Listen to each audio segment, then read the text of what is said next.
This here cigarette I picked up off the ground. We call that snipe hunting. But that's not what this video is about.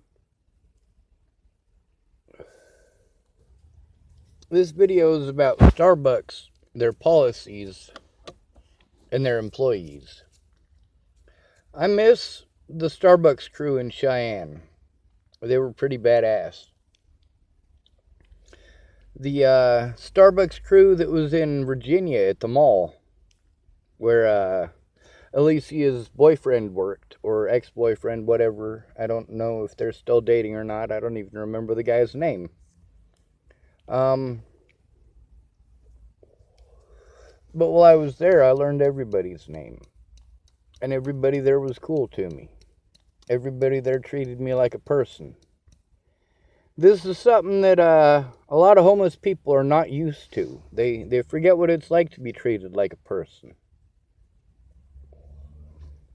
Starbucks never lets me forget, and a lot of people don't like Starbucks policies. They don't. They call Starbucks the evil empire. But I'm glad for their employees.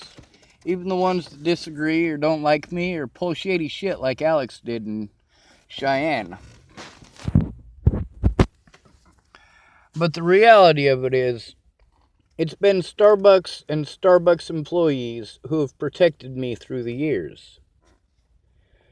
They just tend to hire naturally good people. And sure, not all of them are winners, but I'd say they do a pretty good job. Most of the people that I saw kicked out of Starbucks had it coming. Upon rare occasion, it happened that somebody kicked somebody out that, didn't do anything wrong. And in those occasions, I said something. I did speak up.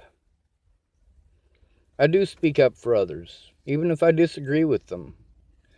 Like with Shannon Alvarado, when she was trying to let me know what Kara Miles Johnson was up to. I was still sticking up for Kara Miles Johnson. Even after she was sending me that stuff showing me what Kara Miles Johnson was up to. And even after Layla Johnson, after I found out she wasn't who she said she was, she still tried playing it off. Dan let me know that he was already aware. But I was still grateful for all the things that she had done for me.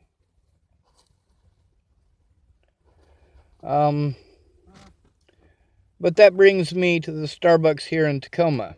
When I was here this winter, I got to rescue a woman named Susie Q. And meet her friend Carlos and a few other characters in the area. There's a guy here who was here this winter. He's trying to pretend like he's a new homeless person and talk shit on the other homeless people and how he's not like them and how he's only been homeless for 2 months and he's gonna get out of it. And I'm like, dude, all right, But really, he talks nonstop because he just wants a friend. He wants somebody to care. So he tries to tell stories and embellish and tries to make himself seem like he's not one of those people. When in reality, most of the homeless people are not one of those people.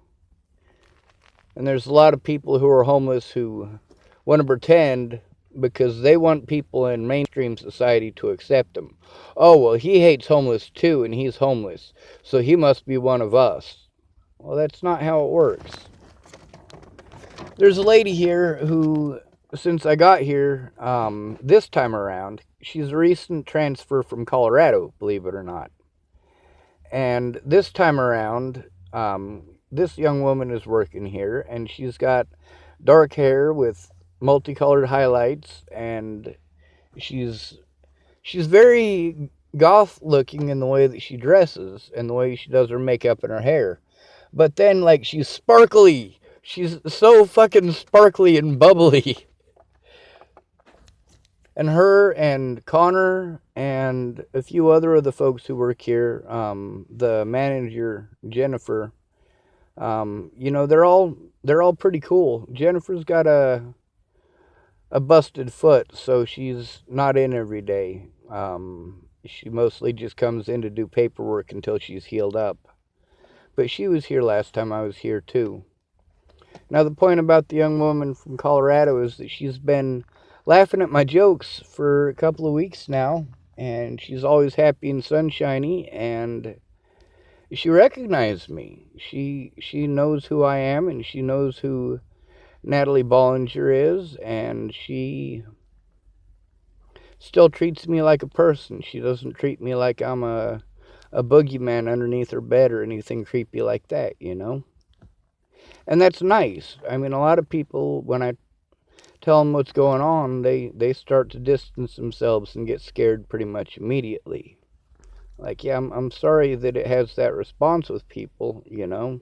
I mean, I really tried my best to show my side, just nobody wanted to see it.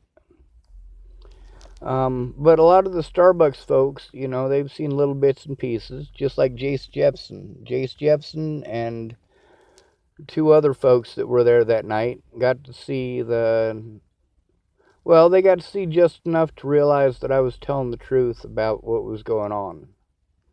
And, you know, Jace, I'd like for him to come forward in a court of law, and I'd like for his, cousin Brent, who used to be an officer and used to be a state patrol officer, I'd like him to be on the stand as well. I mean, these people have known me for forever. I've known Jace since he was a bump in his mom's tummy. So, I mean, it's not like these are complete strangers like Shannon Alvarado. These are people who have known me for a lot of years. Laura Nelson has known me for a lot of years.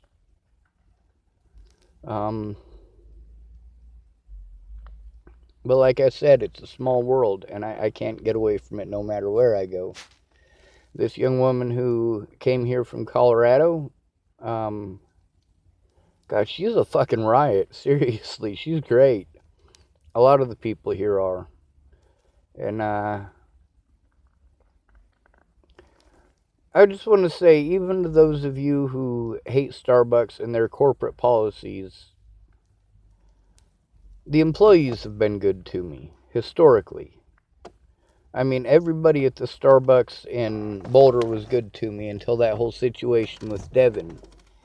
And then they just weren't good to me because they didn't understand. And by that point, with my not sleeping hardly ever because of the Boulder police harassing me, and my money troubles with Josh Hughes not paying his end, and I mean, there was a lot of stuff that was really fucked up that was going on. And meanwhile, I've got Sam talking to me every day. Now, Sam used to be very intelligent. He used to fight for our rights. And then he disappeared for a couple of weeks. Nobody knew where he was at. And he came back, and he was wearing a cheap plastic, you know, like $1.99 Walmart tablecloth. You know, one of the ones that's the red and white plaid design or whatever. And a yellow tube top. I mean, it wasn't Sam. He came back completely different. And, you know, before that happened, he was talking about how he had hurt his back and he was going crazy. And, you know, I just kind of blew him off. And then he came back and he was fucking definitely crazy. And then I hurt my back and I started going through the things he was complaining about. And I kicked myself in the ass for blowing him off. I guess that's my karma. My karma for blowing Sam off when all that shit was going on. Maybe if I'd have stood up and said something, if I'd have paid attention to what he was saying a little bit better, maybe he wouldn't have gotten dragged off and chemically injected at a hospital that made him completely fucking crazy. But because this lady knows who I am and she's actually kind of familiar with the case, she's not the only one, actually. When I was going to Peak Wellness, they sent me to a kind of a halfway house outside of town. Now, due to the specifics of the halfway house and their rules, and also because of the traumas that a lot of the people in that halfway house have endured, it would have been a great place if it hadn't been for that. But I do have to be mindful of others and mindful of the trauma of others. And there's a few ladies there who were familiar with my case. at least in part. And we spoke a bit about that. I'm glad that Starbucks exists, even with their corporate policies. I'm glad that they hire the people that they do. And I'm glad for a lot of Starbucks employees, starting first and foremost with Miss Bobby, Miss Roberta Richards, Nicole Van Duzer. I do want to thank you to Devin Cockerill, even though things were so fucked up there at the end and she entirely didn't understand. That's not all her fault. And she was legitimately trying to do right by me. And that's something that I've been trying to explain, is that it's not that she wasn't trying to do right, it's that she didn't understand. And she's not a bad person for not understanding. It's the fact that I tried to explain it so that I wouldn't end up in the situation I ended up in. And it wasn't the fact that she wouldn't talk to me that was the issue. It was the fact that she kept on telling me she's gonna. And so did Ray. So did Nicole Van Duzer. So did Jennifer, who was the manager there at the time. We had just changed managers. I went through 7 managers at that Starbucks, by the way. I liked Taffy. She was funny as fuck. And she wasn't the only one, though. There was one named Ryan who was actually homeless there for a while. He was living in his car behind the Starbucks.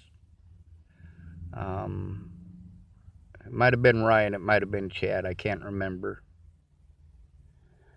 But down in Cheyenne, my shining lights there were, well, there's, first of all, Miss Priscilla. She's like their version of Miss Bobby.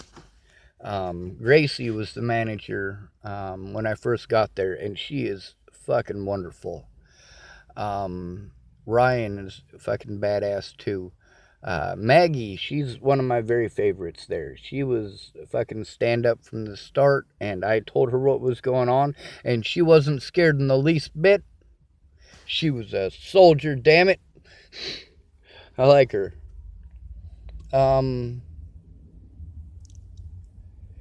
You know, believe it or not, I do like Alex. I think he's great. He kind of looks like Clark Kent when he puts on his glasses.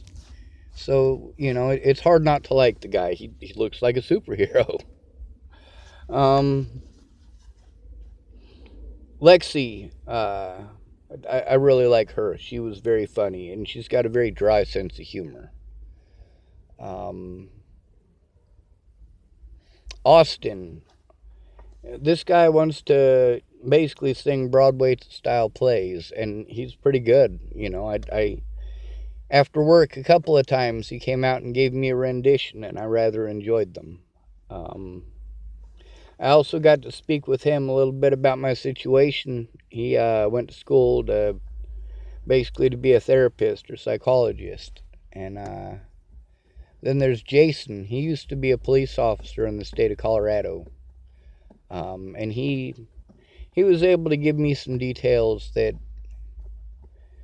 yeah, I already knew them, but this is just one more person to back that up. And this is somebody who was a police officer in Colorado, so it means something more to the courts.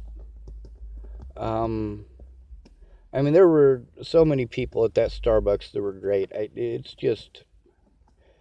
And then at the Starbucks on Pearl Street, I mean, I could go off and name people's names for probably a good 10 or 15 minutes about all the wonderful people who work there. From Caroline, who is from New Zealand, to Laura, who... I want to say she's from Wisconsin, but I don't think that's right. I do know that she was super sweet to me. And I also know that she helped me to get over my fear of talking to women. I don't mean hitting on women. I mean even talking to them. By the time I met Lauda, I'd been through quite a bit of head games, and I was just scared of all women at that point. And then we got Mary Sunshine, and we got Ray, and we got Aaron and Aaron. There was a male and a female Aaron working at the same time.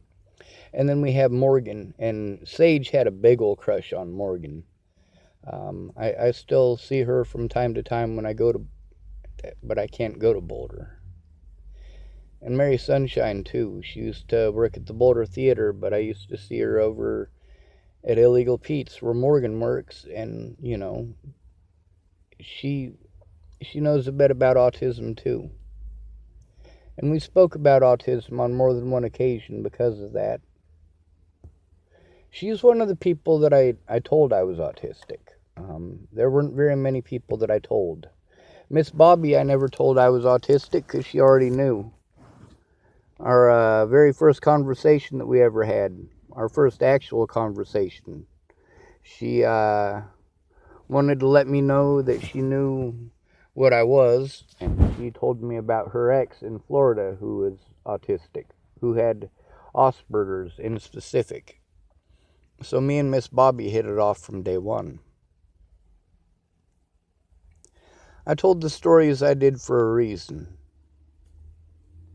There's a lot of people, they thought I was bluffing. The reason that I was screaming for them to come forward is because I couldn't get the police to look.